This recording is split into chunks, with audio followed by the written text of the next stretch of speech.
We're glad to have you with us this morning on the program, and it's live on the network service. Today, again, we have quotes to revisit our conversation on achieving food security in Nigeria. Of course, we know that recently the world celebrated World Food Security Day, and Nigeria, did celebrate, and it was a platform, for rolling out interventions and policies that this administration, has implemented to ensure that we are good in food security or food production. But here is a background report compiled by our correspondent Dennis Temple, will lead us to our conversation.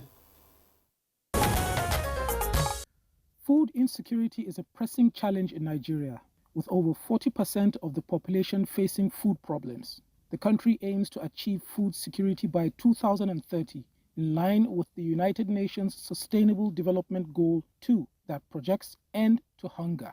Nigeria is endowed with vast agricultural resources, but still struggling to attain its potential in food production. Statistics according to UNICEF shows that approximately 25 million people are in need of humanitarian assistance, with about 17 million currently at risk. This is attributed to factors such as conflicts, climate change, inflation, inadequate production of food, and rising food prices. Despite being one of the largest producers of staples like cassava and yams, Nigeria's production level often falls short of meeting domestic demand. As a result, malnutrition rates remain alarmingly high, with over 1.5 million children suffering from acute malnutrition. The big question now is, what strategies are in place to address the anomaly and to achieve a food security by 2030? Our guests on Good Morning Nigeria will shed more light on this discourse. All right, many thanks, Ibrahim Hamidu, for that background report. And to begin this conversation, let me first introduce Professor Salisu Mohammed, who is Deputy Country Rep, Food and Agriculture Organization, FAO. It's a pleasure to welcome you to Good Morning Nigeria. Thank you. Right, we have also been joined here in the studio by a proud farmer, Omolara Svensson, who is an entrepreneur, but serves as National Coordinator of the Nigerian Women for Agriculture Progressives and Development Initiatives. It's good to have you on Good Morning Nigeria. Thank you for having me. And we have joining us via Zoom, Senator Aliyu Sabi Abdullahi, Honorable Minister of State for Agriculture and Food Security. There he is.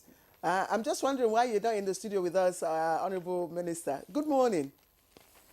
Good morning. There was this need for us to go to Jigawa. And so the timing, if I come to the studio, it's most likely I'll not be able to make the journey to the airport. So I decided to stay here because it came very late. Actually, all of the events, more or less, were trying to collide. And I consider my presence on this event as also very critical and important. So I believe technology has made some provisions for us to make things easy. Thank you. So thank you for urging me to speak through the via Zoom, and I'm happy to be here. And let me say good morning, Nigerians, and happy. Wow, we're very glad you're able to join us, and indeed, our hearts go to the families.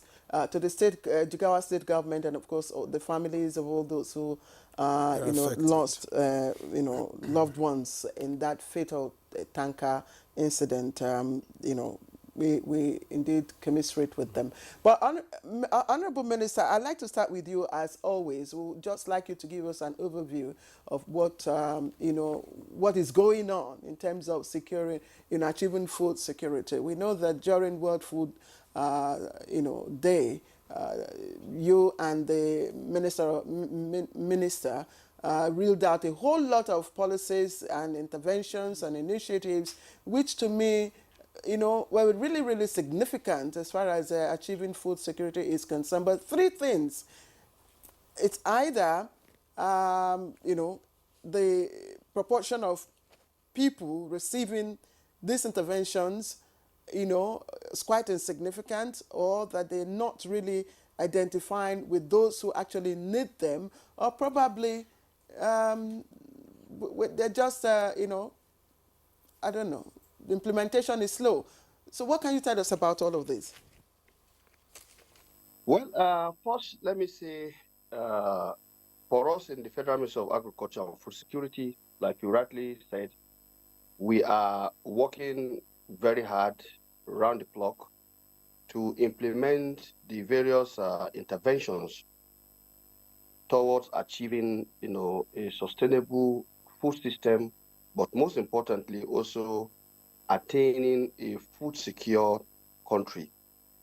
Like you all know, President Bola Ahmed Tinubu considered food security as a top priority of his government. And since last year, we've been on the beat trying to make some changes. Now, this World Food Day is designed for us to look at how to change the narrative in terms of the food situation of our country. And the theme is looking at better lives and better, future for everybody using the instrument of food security. Because food security is when citizens are able to have access to food on a sustainable basis to live a normal, good life. And so we are aware of all the various parameters. And the first thing we need to work out as a country is to make food abundantly available. And in making food abundantly available, it means our production has to go up in terms of the demand for those type of food by our citizens. Now, the major food staples in Nigeria that our citizens rely on for their food need are wheat, rice, maize, sorghum, millet, cassava, and maybe you bring in other root crops like yam, sweet potato, Irish potato, and the like, and then cowpea. So what we have been doing as a ministry is trying to see what do we do to ramp up production through the wet season. And as the wet season is rounding up as we are speaking, of course, we're expecting by November, the dry season period will also kick off. And for the dry season, we have another target, which will take us the next, 4 or 5 before we now expect the new rainy season in 2025. Now, the challenges farmers are facing are usually issues around improved seeds. And we have been working very hard on this to make improved seeds available to Nigerian farmers.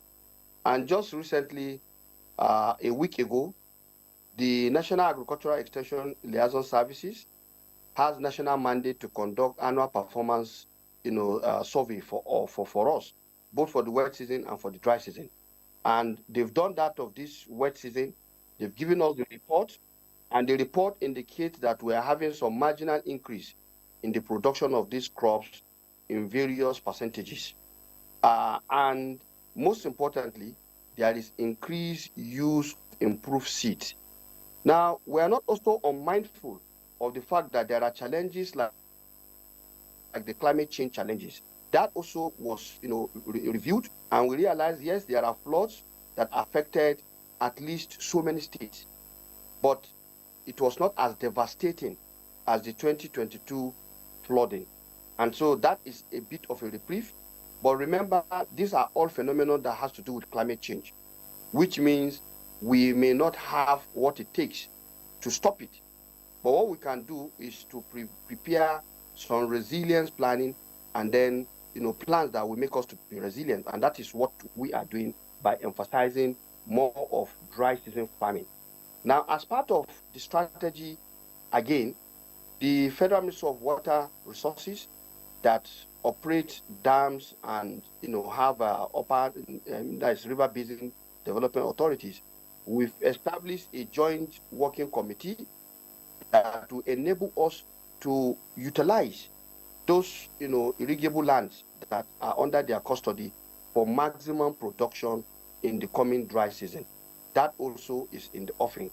Overall, for the next dry season, for example, we are hoping to be able to achieve nothing less than 750,000 hectares of various crops over the next 4 months. But for this wet season, the reports we are getting are encouraging. And so we will say there is hope in the horizon. And remember, we're talking about the renewed hope agenda of President Bola Ahmed Tinubu, where we have to continue to work to show to this country that we can make progress on an increasing basis. That is, it has to be gradual because you can't perform magic here. Seasons are seasons. If you crop, when you plant, you have to wait for it to, mature before you can harvest. Now, the other worry is that the post-harvest losses. I think measures that have been put in place are yielding fruit, and the report from the field indicated that I think the post-harvest situation is improving and post-harvest losses are reducing, which means the support we are giving to farmers in terms of herbicide, pesticides, and all those things to control pests and diseases on their farms are also helping farmers to have improved yield. So these are the things we are doing. But let me also quickly add here that one of the areas where we are worried is the drudgery of our farming operations. The situation where farmers are using hoe and cutlass, we know cannot guarantee our food security. And so we are also working as a government to bring on board very, very, innovative mechanization programs.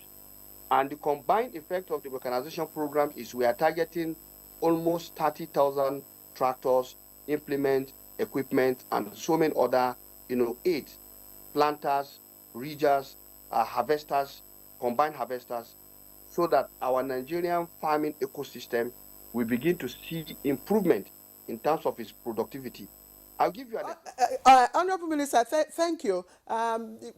Just before you continue and then we escalate our conversation to the studio, you talked about the results from the interventions in the wet season farming, and you described it as encouraging. That's good to hear.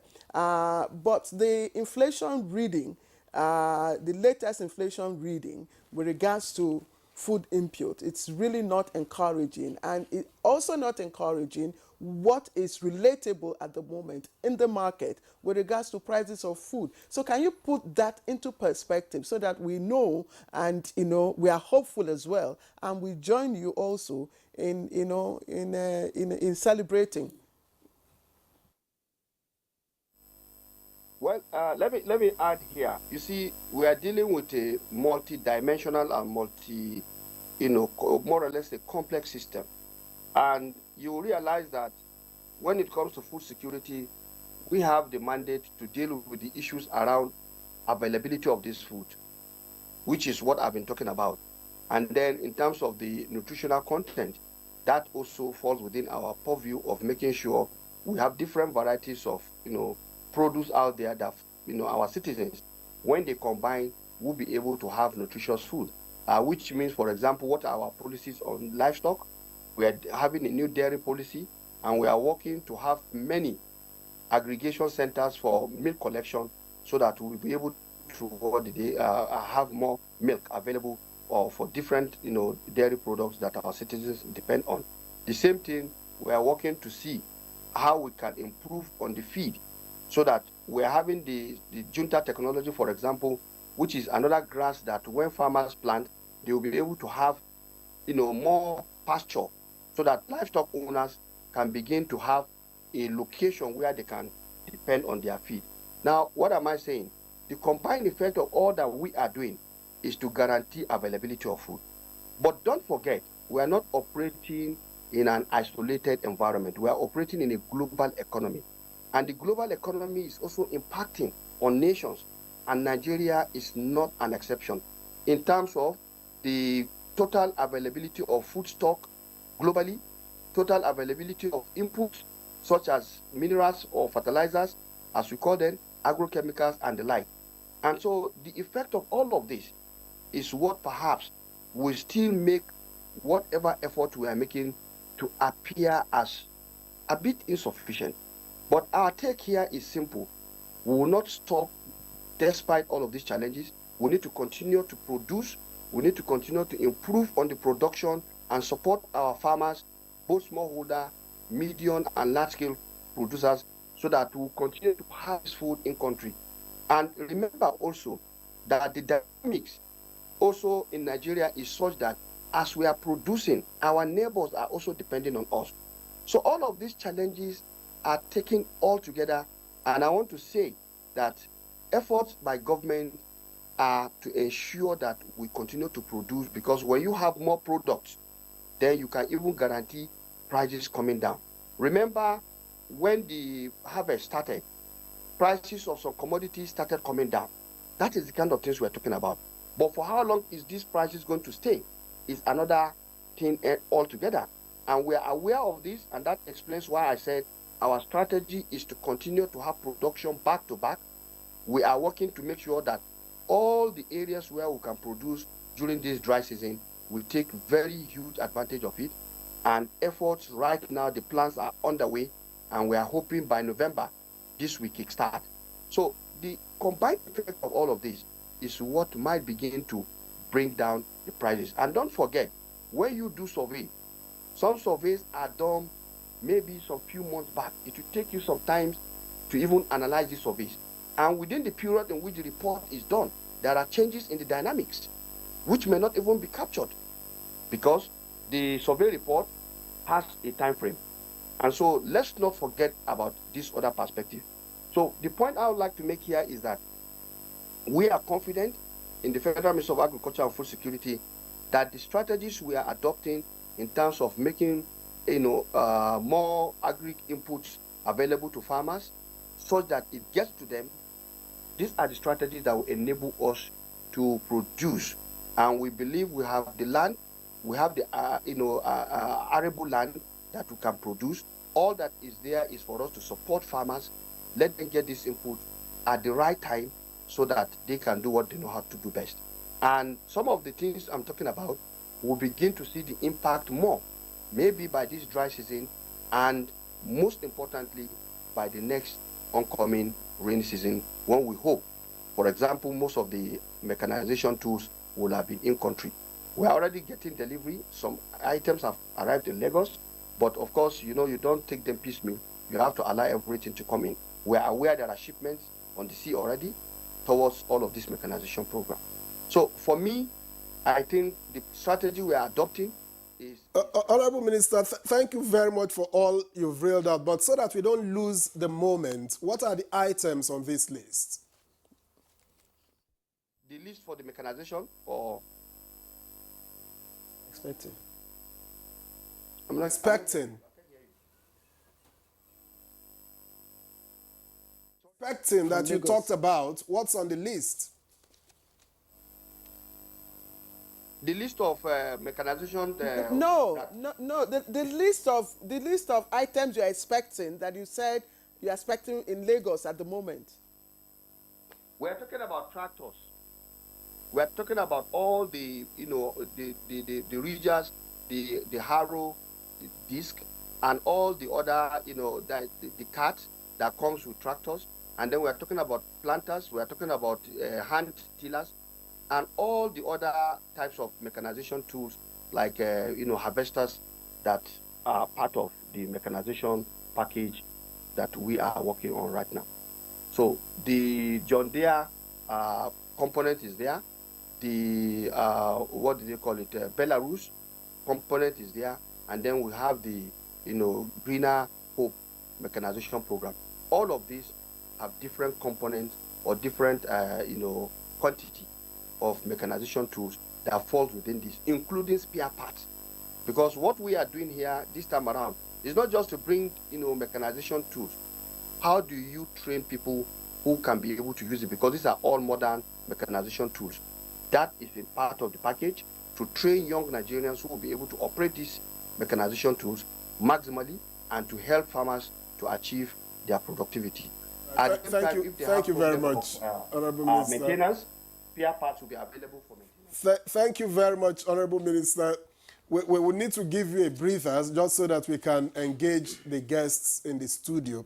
And let me get to Omolara here in the studio. Now, the minister has railed out quite a lot, but from where you stand, is it nearly enough, the efforts of government at this time, to lift the 31.8 million people said to be suffering from acute food insecurity?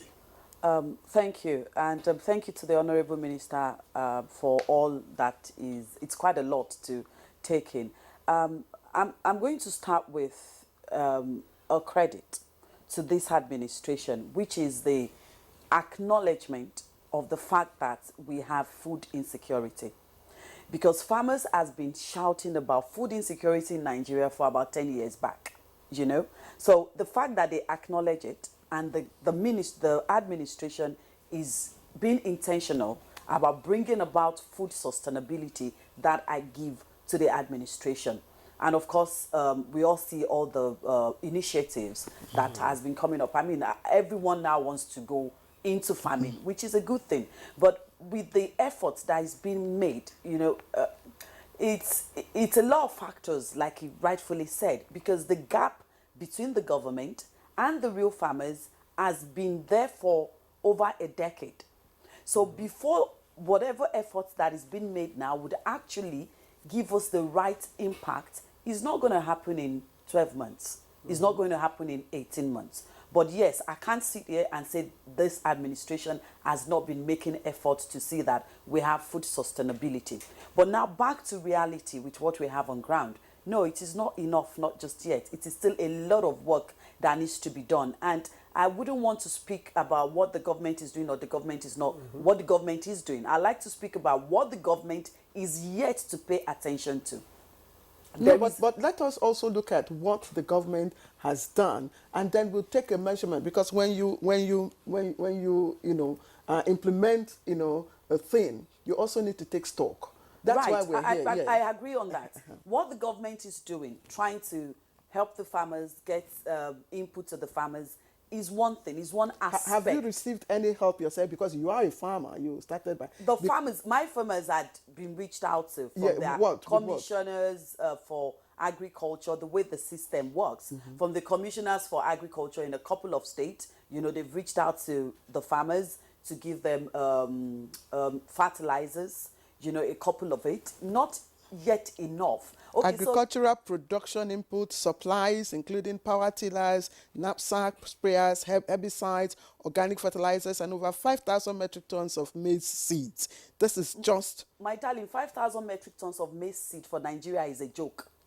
For each of the 25 farmers within clusters.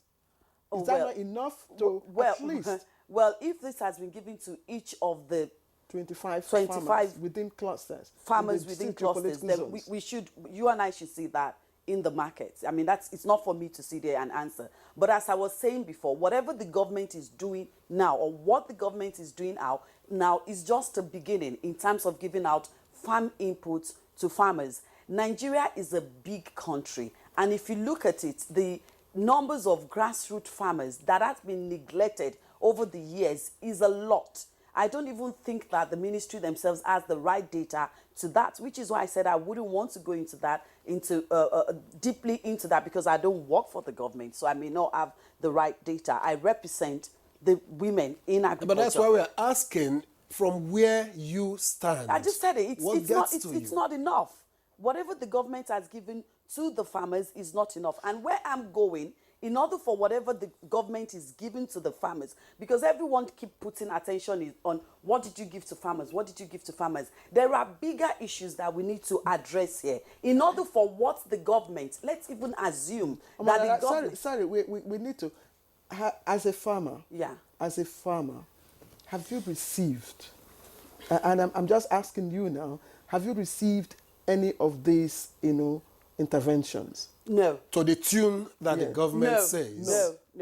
No. But you can't take away the fact that compared to what we had before, quite a number of farmers has been empowered within January and now. Beautiful. But is it enough? No, it is not enough. We're just getting started. And now I'd like to put this out there.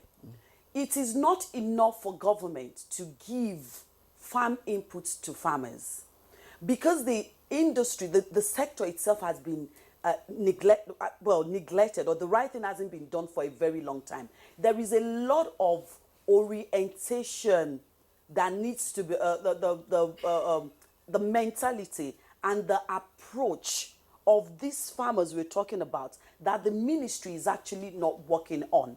What kind of approach? So, right. So, let me use something that all of us understand. Just because a farmer believes that the people in Abuja earns more money, and she's grown her tomatoes in Buhari Council or something, somewhere in Abaji, near Abuja, he or she then brings this to the market in Abuja and inflates the price about 1,000% on it, because it's expected that, as far as he or she believes, that people in Abuja earns more money. And then she watches these tomatoes from when they were hard, because of course she's inflated the prices, until when they start going bad, and then she brings down the price, and at the end of the day sells at loss.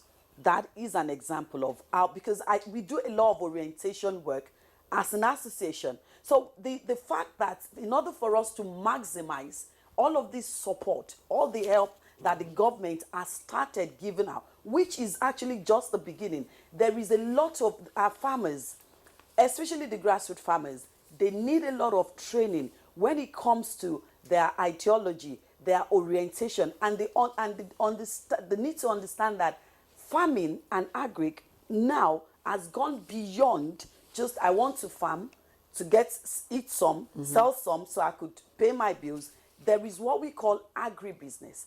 All of this and much more needs to be done in order for whatever help. If the government comes out today and they do like they did those years we did census and goes from door to door to give support to farmers and what have you, if the right training and the orientation for our farmers is not done, we will keep having this conversation of there is food insecurity in Nigeria. When it comes to grains, you see farmers, I tell my women, what you're doing, you're being penny wise, pound foolish. You harvested your corn, and instead of you to bring out the corn and sell now, you keep it in your warehouses and wait until there is no more corn, and then you come out and you claim that you're making a kill on it. But you forget that if you'd sold this corn at the time where you bought it, and you'd actually bought your agrochemicals and other inputs at that time, the prices of your inputs is increasing, just as the prices you're selling the corn is increasing as well. So this is another aspect that we also need to look into. These farmers, do they understand the value chain,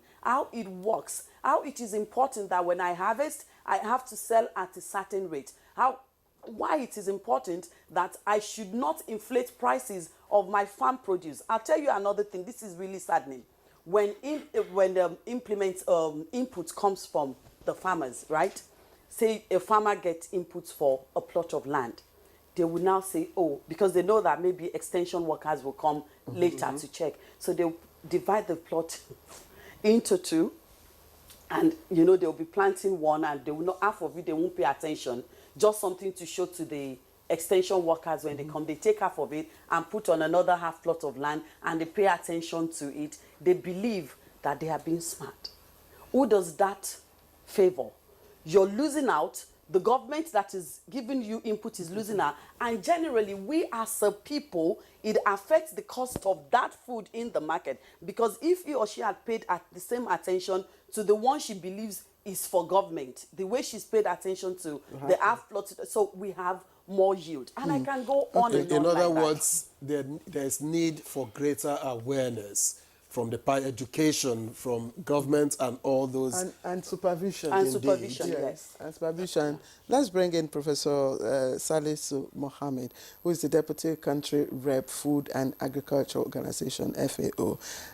I'm just going to ask a simple question. What is the food, situation in Nigeria, and are we making any leap forward at all? Thank you very much for that question. I begin by saying good morning, Nigeria. And also happy World Food Day in Arias. It happened yesterday, actually. Now, maybe just to say something about the World Food Day before I come to the question you are asking. The World Food Day, is a global event of the FAO that is celebrated every 16th of October. And it's been celebrated in over 150 countries where FAO has membership in those countries. So this World Food Day is actually to identify and also empathize with the people who are food insecure. As it is now, about 733 million people around the globe are acutely food insecure.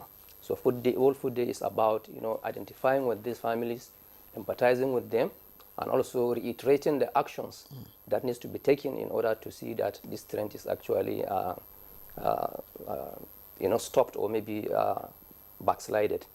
So maybe to come to your question, maybe according to the cadre harmonisé of March 2024, there are about 31.8 million people in Nigeria that are acutely food insecure. However, very quick caveat, this analysis was actually done on 26 states plus FCT, meaning that there are some other 10 states in Nigeria that were not included in this analysis. Maybe putting these two together, the figures may be more than what is obtainable, what is we're having now, that at 1.8%. So that is the situation as it is now.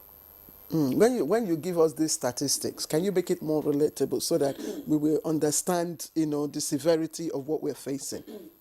Okay, what it means is that, when we talk about the global food insecurity, we are talking about 733 million people, which is really very significant. And also for Nigeria to have about 31.8 million people who are food insecure. And unfortunately, about maybe 1/3 of this are just from one region of the country, maybe the Northwest. Which is, when you say food insecure, does it mean that people who probably cannot afford to buy, cannot afford to eat 3 square meals a day? What do you mean by that? Okay, when we say people are food insecure, meaning that, they cannot, when we define food insecurity, we are defining it in different forms. There is the availability, the accessibility, the stability, the utilization.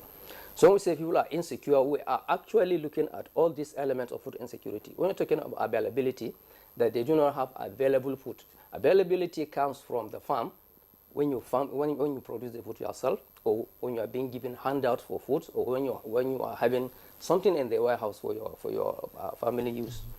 Affordability has to do with your ability to buy the food from the market. People do not have the resources to go to the market to buy, even if the food is available in the market. That one is an element of food insecurity. When we're talking of stability, is how stable is your food security? Maybe if you now get all the right food that you consume now, do you have the guarantee that over the next 1 week, are you going to have that kind of food security, or over the next 1 month, over the next 12 months in a year? So these are the things that we now analyze and see. Then we talk about utilization. It is not about just food, but also about nutritious food. Having food is one thing, but having nutrition is another thing. So for normal functioning of the, of the body, you need nutritious food.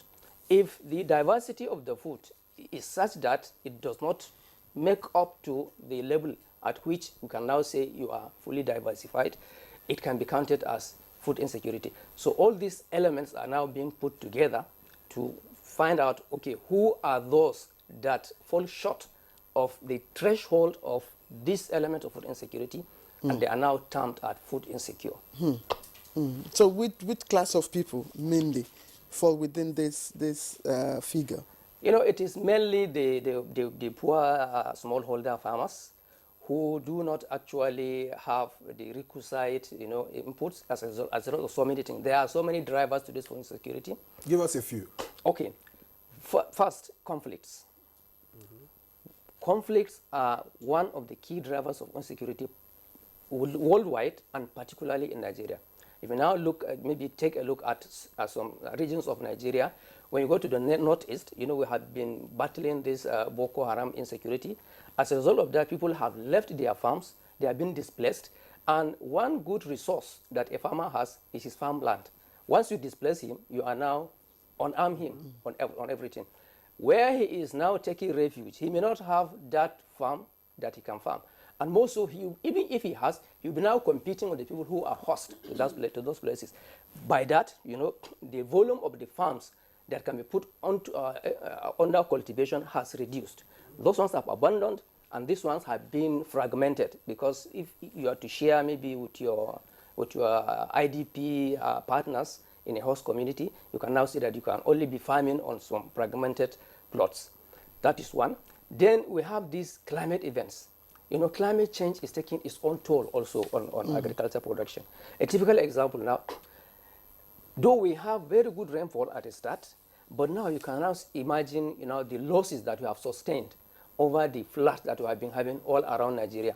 Maybe typical examples are that happened in Borno, Kebbi, and now Kogi State. You can imagine the number of hectares that have been inundated by floods, and those hectares, the food that was on it has been lost. For the floods that happened in Maiduguri, even foods in the stores have been lost. So this one now is now adding to the reduction in the availability of the food in the market, and therefore prices will ultimately go up because of the imbalance between supply and demand of this food. But now that we have come to this area, how well would you say Nigeria is doing in the area of irrigation? And what more, in your opinion, can be done? Yeah, I think that is the way to go. We have to diversify our agriculture. Our dependence on rain-fed agriculture has been so intense such that any mishap, in the rain-fed situation, we lost it. And the fact that, most of the people that are responsible for producing the food that we eat in Nigeria, they are people who just live on agriculture. When I say agriculture, they just live on that rainy season cultivation, for which after that, they will be out of employment until another rainy season comes. So we have to engage them. Engage them in what? In what they know better. So every place where there is potential for irrigation, the thing is for those places to be committed to irrigation. And sometimes, for some crops, even they thrive so well under irrigation than even under rain-fed farming. However, irrigation is expensive because you have to provide the moisture yourself. So in this case, this is where now the government will have to come in to provide the enabling environment for this irrigation now to thrive. Having this, the infrastructure, you have to have the water. So by that, you have to have the wells, you have to have the water pumps and all that. So these are some of the things that, our smallholder farmers do not have, which is very, very essential for irrigation farming. So if they can now be provided all those things and can be engaged, like the minister has said, back-to-back production. You produce the rainy season and also continue during the dry season. At the end of the day, the quantum of the food that can be produced will ultimately bring down the prices such that those people who are even going to the farm can afford it in the market, because the supply-demand this thing has been somehow balanced in such a way that people can be able to buy food for their families. Okay, let's bring in the Honorable Minister again to probably look at some of the key interventions that this administration, has undertaken to secure our food. Now that we know the quantum of people, that are in their need of, food in terms of affordability, availability, sustainability, nutritious food, and all that. And one of the landmark interventions was the setting up of the Presidential Advancement and Stabilization and Presidential Acceleration, Stabilization and Advancement Plan. And within that, I remember the 150-day duty-free, removal for some imports of some. Can you evaluate that for us? What value or what gain did we make from that? Well, I don't have much information on this because it's an inter-ministerial, work, and it's coordinated by the Honorable Minister of Finance and Coordinating Minister of the Economy. But what I know from our own component is the fact that we are gatekeepers, and the whole idea behind that concept was for us to see what interventions can be made during that lean period. Incidentally, I think we are almost past that lean period. And for that reason, I wouldn't want to dwell much on that. But what I know is that, yes, why did we even get into that situation? We got into that situation because supply was falling. And so, like the FAO deputy rep said, one of the issues has to be with what is the stock of supply you have. And I think the only way you can begin to guarantee that is when you increase your production across all your production sites. And that is why I talked about the back-to-back production. And the rainy season is ending now. The good thing about this wet season is the fact that based on the live survey that was conducted, which is just as recent as, in the last, I think it was concluded on the 18th of September. They conducted it in September. That, report indicated to us that there are marginal increase in production across many states. So what this translates to us is the fact that at least it will compensate for some of these losses through the flood, which I talked about. Unfortunately, they also give us a figure. 71,000 hectares of land was lost to the flooding. But I think if you look at the marginal increase, the use of the improved varieties, we're expected to see some compensation. And this same survey, the dry season component will come on board. That is where we are going to get clear picture of what was harvested by various farmers. And so for us, it's a continuous work, it's work in progress. And we believe if we sustain this, we will begin to reverse the negative trend of the past. I think both speakers in the studio alluded to the fact that the problems we are seeing now have been long-standing neglect, decay in certain areas of the agricultural production system. And I believe we've realized what we need to do. For example, like I said, mechanization is a key, because anytime you increase the mechanization capacity, Nigeria currently has 0.027 horsepower per hectare. That is unacceptable. The African average itself is 1.7. And so we believe we must step up the game. And that's what President Bola Ahmed Tinubu has done with the approval by the Federal Executive Committee of the 3 mechanization programs that are currently under, all right. Apart from that, we realize... All right, Honorable Minister, we don't have a lot of time, but we acknowledge, the essence of the approvals given at the Federal Executive Council level. But back here in the studio, we've talked about flooding. Right. But this year hasn't been quite good in terms of the rains, for starters. How much impact has this had, and how did the farmers navigate this period? Amolara. Okay, so the flooding started in the north, as we all know, which we can say is natural, whatever reason the flooding is. We all know how Nigeria is. So the moment there was flooding in Borno, we knew it's only a matter of time before we have it in Lokoja and other places. But even before the flooding, talking specifically about Southwest, the wet season in Southwest starts in March, and then we have the peak within May, June, July. But this year we had, in Ekiti State, for example, we had 62 days between June and July when our corn is supposed to be, of no rain.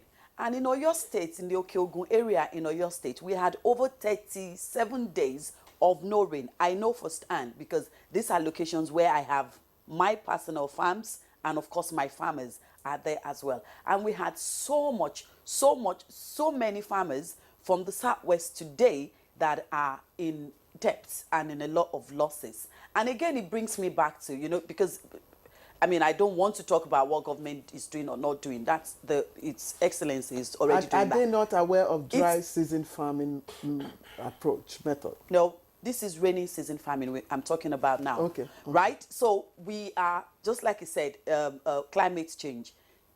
We know these are the period where rain is heavy in Southwest. But for the first time in a very long time, we had from June up until beginning of August before we had a single rain in Southwest, where farmers are done maize everywhere. And of course, what that resulted to is massive loss. Now, bring it back to what I said earlier about we just not focusing on give input to farmers, give input to farmers. I have been preaching for as long as I can remember the importance of you insuring your farms to the farmers. They will tell you, no, there is God. I'm praying. I do night vigil. I go to mosque. You know, meanwhile, a handful of them that I call the semi-elite farmers, right, that insured their farms can still, with or without the help of anyone, government or association, still say, okay, if I have a borehole, I have my own semi-irrigation method, I harvested well, maybe not as well as they would have if they, I got support from my insurance because my farm is insurance. We have NAIC, we have a lot of other private companies that I can't mention here that actually do pay when you insure your farm. So now, because our farmers do not have the right orientation to protecting themselves, because in Southwest this year, we actually farmed well. We farmed enough of crops, staple crops, for wet season. But isn't that what your association is supposed to do? Doing? No, to enlighten the people. Yes, we are enlightening the people. That we are just an association. Bulk of this work, if I come out and say something here, it is an association that is coming out to talk. If the Ministry of Agric, in collaboration with NOA, decides to do sensitization, they have the manpower, they have the support of the government, they have the structure, they have the resources. So what we do, I said we have been trying to sensitize our people, but there is only a little to what you can do as an association. But the ministry has also extended, hands of collaboration. Yes. The ministry is also always saying, look, we are open for collaborations. Did you attempt to either approach the ministry? You're not getting this right. I'm not saying the ministry is not working. I'm saying there is a whole lot of attention that needs to be put. The way the ministry is intentional about everything that his honorable minister has said, they're bringing in mechanized equipment, they're giving our farmers. I need to see, or we need to see, the farmers like myself, the women that are, semi-elite farmers. We need the government to pay more attention into our farmers' orientation, because otherwise all of the efforts that the government is putting into providing farm inputs and make support to the farmers will always end up in a shortfall. But why don't you, seek collaboration with government to ensure that you can do it at the level that you are looking for? Well, we have reached out to the government, and I think this is NTA. This is a platform to still bring it out to say, look, fine, the government, you're doing well in this aspect, but you need to pay more attention to this. Absolutely. I was actually looking forward to meeting his honorable minister here today, so I could, he knows me, we know each other, so I could drag him again and say, he can hear look, you. Yeah. He can hear you. We have very limited time, so we'd like to take Prof, is there a sense in what she has said? What do you make of all that she has raised? Okay, let me just put it this way. These climate events, she has said something about dry spells. They are very serious issues as well.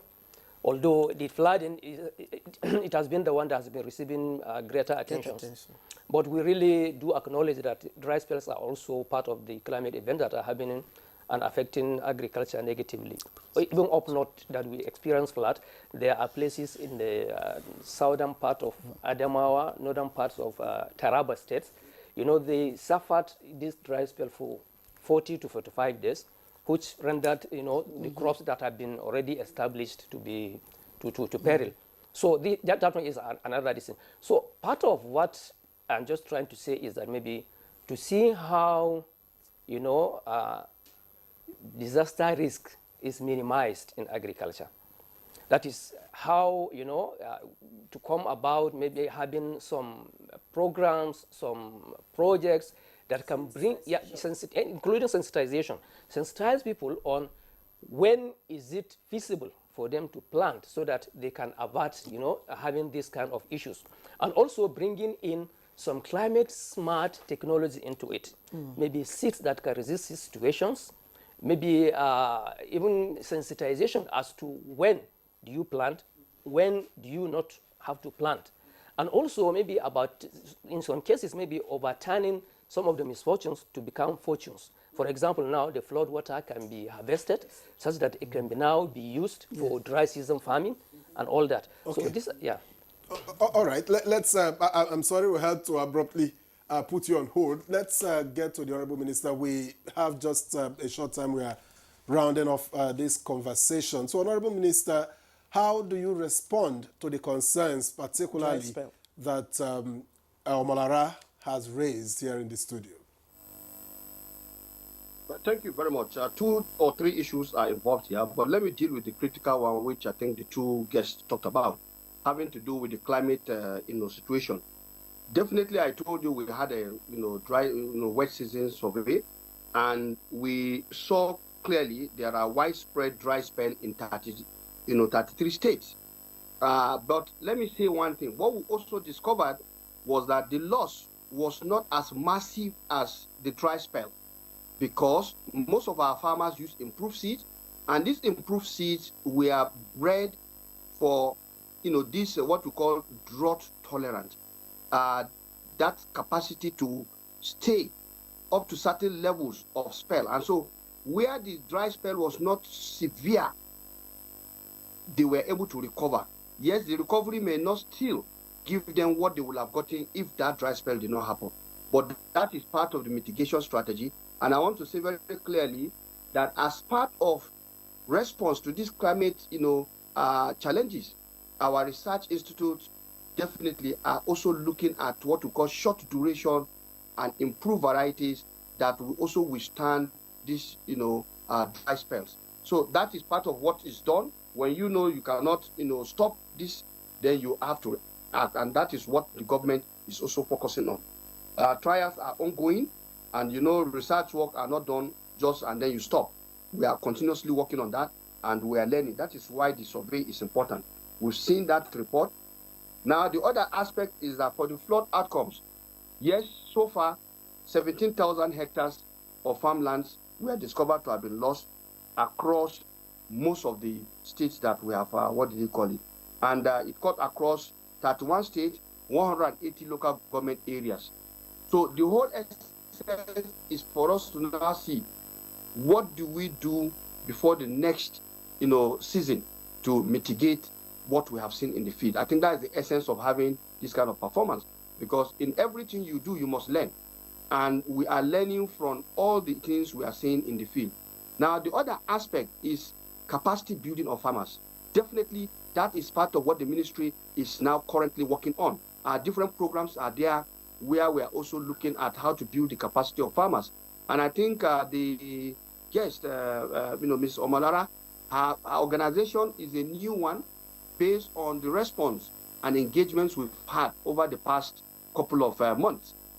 And I think she's aware that we believe organizations like her have to be supported, and she's welcome to bring ideas that we can use to definitely help raise the capacity of our women farmers, especially in the area of post-harvest losses, where they are very, very good. Exactly, Honorable Minister. I'm sure she was looking forward to meeting you here in the studio, but I mean, the message, she's gotten the message. I'm sure she will explore that. Now that you've mentioned the issue of women, and I'm particular about this, because the First Lady, has also come up with initiative to, to drive women in agriculture, through her Every Home a Garden.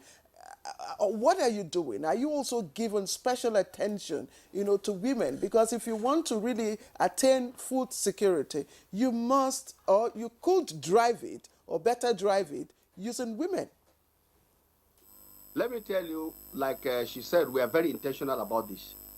And the point to be made here is that the Federal Ministry of Agriculture, we have a gender, policy. And that gender policy is to see what we can do at all times to make sure that women are captured. And I think when it comes to distribution, you are supposed to provide an intentional policy guide as to the number of women who should benefit. Where you know they are going to be disadvantaged, you need to protect them and make sure that they are brought onto the fold. And where they have their comparative advantage and competitiveness, you also begin to give them that support. And that is why we are happy with organizations that are looking at women in agriculture. And I think they visited us. We've seen what they are capable of doing. And I want to assure you that, yes, we have plans towards working with them and many other women groups that are out there trying to support the food security situation. Now, finally, let me also add here that there is no way we are working with the state governments through every program that we are doing. And we are happy that President Bola Ahmed Tinubu is working to see that the local governments are brought to life. One area where local governments will play a critical role is agriculture, because the lands we talked about are all located in various local governments across the 774 local governments in the country. And I think when our programs are being implemented alongside the local government, state officials, we're going to make better impact. And I believe this is what we're looking at. Like she rightly pointed out, beyond the operational aspect of agriculture in the field, there are institutional issues that we must work on. And we respect that those institutional issues are the critical success factor that will bring success. And this includes collaboration, partnership. FAO is there. They are one of our strong collaborators, bringing in technical expertise. And we have many others who are helping us to achieve the desired direction. All right. Thank you very much, Senators Aliu Sabi Abdullahi, Minister of State for Agriculture and Food Security. We thank you very much for your time, and we do wish you a safe flight as you head for Jigawa. Thank you very much for having me, and I want to assure you that. All right, and we also want to thank here in the studio Omolara Svensson, who is a farmer and National Coordinator of the Nigerian Women for Agricultural Progressives and Development Initiatives. It's been a pleasure having you on Good Morning Nigeria. Need more time. Let me also thank Professor Salisu Mohammed, Deputy Country Rep, Food and Agriculture Organization, FAO. Thank you very much for your time and thoughts on Good Morning Nigeria. We pause here for a break now. When we return, we're heading to our second topic.